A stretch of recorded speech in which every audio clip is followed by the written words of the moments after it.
So you're considering buying one of these really popular blue fragrances. Today I tell you all you need to know about Bleu de Chanel Eau de Parfum and Sauvage Elixir, so stay tuned for that. Starting off with the fragrance, it started the whole blue fragrance hype, Bleu de Chanel.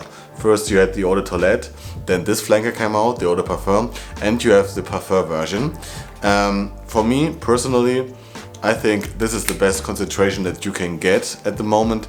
I think they will release something this year too, maybe kind of an elixir, but for me this is just the perfect combination of freshness and sweetness in a blue fragrance, because the Eau de Toilette is quite more fresh but really fleeting. Maybe it's a good summer scent for you, but longevity is really an issue with the Eau de Toilette for me. And the Parfum version is just a little bit too sweet for my taste.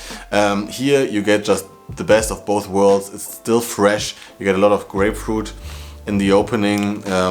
It's a really citrusy scent in the opening, I would say, and then you get a little bit of incense. It's just really, it gets really masculine, a little bit more woody, and this beautiful amber that is amped up in this version is just gorgeous, because the amber makes this a year-round workhorse. This is just a perfect fragrance for a day where you don't know what to wear, you just don't want to think about anything, you just want to smell really fresh, clean, masculine. I think this is the best you can get. Chanel is just a beautiful fragrance house, guys, and you just smell the quality here.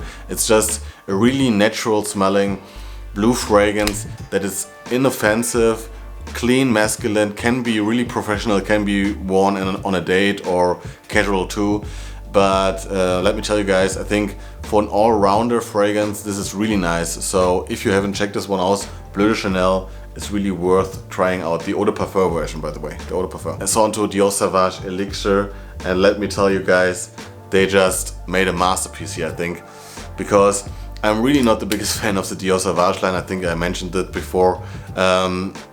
And I was really considering buying this because I was like, maybe it's just another Sauvage flanker, and I'm really not the biggest fan of the whole line.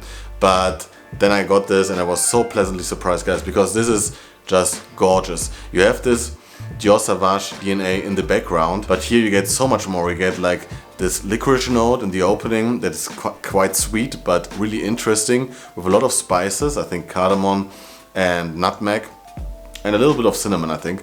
And then you get a bunch of lavender in here in the mid that reminds you of really potent fragrances from the 80s and 90s.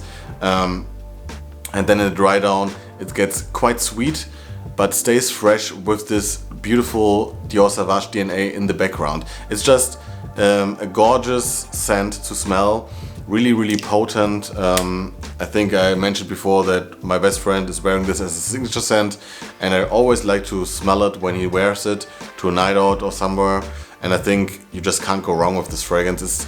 It's really loud. It's really loud, and for someone who's more extroverted, I think this is a beautiful fragrance. In general, one of the best blue fragrances ever created, in my opinion. And now to the comparison, because I already mentioned that this is more for an extrovert. I think this is more like a nighttime scent for me personally. I mean, and a winter scent.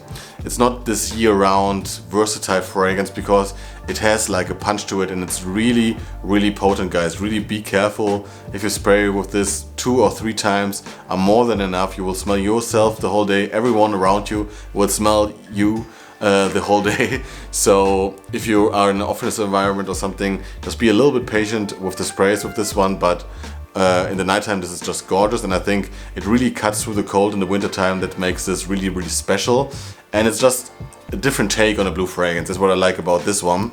But if you're searching more for something inoffensive, office friendly, something that is really versatile, you can literally wear this anywhere, guys.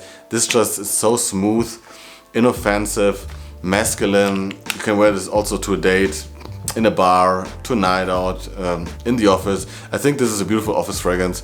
So you can own both.